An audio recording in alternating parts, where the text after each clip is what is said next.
Assalomu alaykum. Sizlar bilan melavan yapamiz. 2 ta pomidor, 1,5 ta pomidordan biz qiymasiz yapamiz. Birinchi o'rinda pomidorlarimiz ustini archib olamiz. Buni archish oson archish uchun qaynagan suvga buni solib qo'yamiz.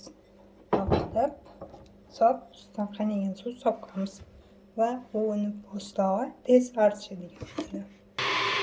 Mandagi bolgarskilarni qasqatdi. Bolgarskilarni to'g'ri solamiz. Yarimta sariq, yarimta sol, to'rtta qismi qolmish qizig'i. Buni ham to'g'ri solamiz. Mazali chiqadi, buni unutmanglar. Va keyin ozgina mana sariq solamiz, 100 grammcha. ikkita yaytsa solamiz, tuxum, tuz, ziravorlar hammasini solamiz. Bismillah deb sariqni to'g'rashdan boshlaymiz. Mana shu tozalab oldim ichlarini. Yaxshilab tozalaysizlar. Buni to'rt burchak qilib to'g'rab olamiz. Maydaroq to'g'raylar. Mayda to'g'rasanglar yeganinglarda bemalol yeydigan bo'lasizlar. Sizlarga aytishdan chiqibdi. Bitta piyoz olib archimiz.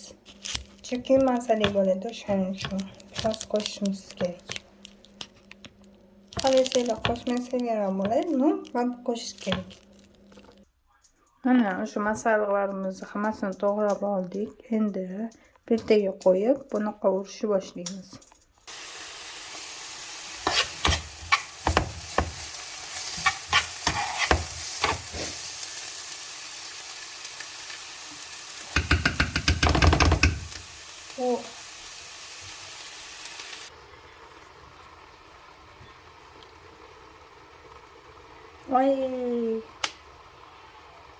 Короче, buni hozirdan yaxshilab qovurib oldim.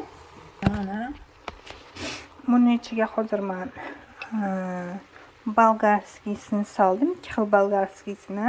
Ozgina qovurilgandan keyin ustidan pomidorini soldim, ziravorlarni soldim, tuz, murch, zelen. Ozgina qalampir solsanglar, mana qalampir ko'rib bo'lsanglar kerak.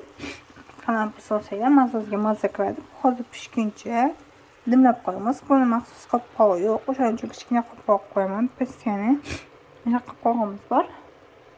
Buni qopqoq qo'yamiz. Buni pishirishdan qanaqa yog' ishlatasizlar? Mana bunaqa slivichniy yog' ishlataman. Har doim ovqatlarim juda mazali chiqadi. Semchka yog'ni kamdan-kam ishlatamiz. O'shaning uchun shunaqa slivichniy masla ishlatishga harakat qilaman. Sariyog', margarin emas, sariyog'. Va hozir birozdan keyin tuxumini solamiz oxirida. Tuxumiga ozgina bizlar chesnok solamiz. Chesnogim hozir tayyor bo'ldi. Mana bu chesnogim. Mana shu chesnokni ozginasini ichiga qo'shamiz.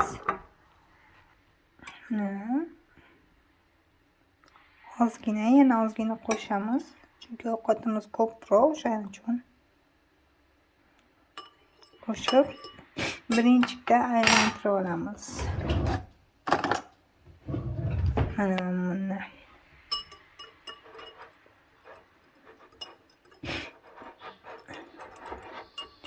Yaxshilab aralashtirib olamiz buni. Yaxshilab aralashgandan keyin boyaginimizni ichiga solamiz. Mana yaxshilab aralashdi bu. Suv holatiga kelguncha aralashtirib olamiz. Mana suv holatiga keldi, mana ko'ryapsizlar. Mana ko'rsataqli. O'sha holatiga kelguncha aralashtiramiz buni.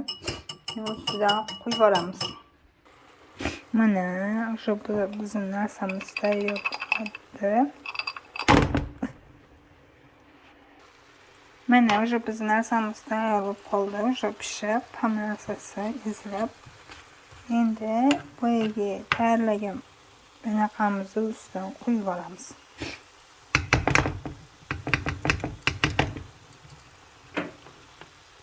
Bismillah. Mana tuxumimizni quyib yubordik.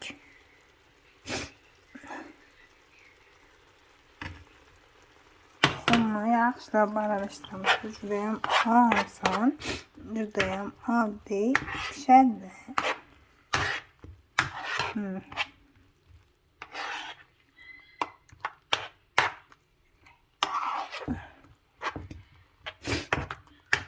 Bu melaman etsiz, ya'ni anaqasiz, qiymasiz bo'ldi, go'shtsiz bo'ldi. Ya'ni agar qiymanglar bo'lsa, qiymanglardan ham ozgina qo'shib yuborsanglar zo'r bo'ladi.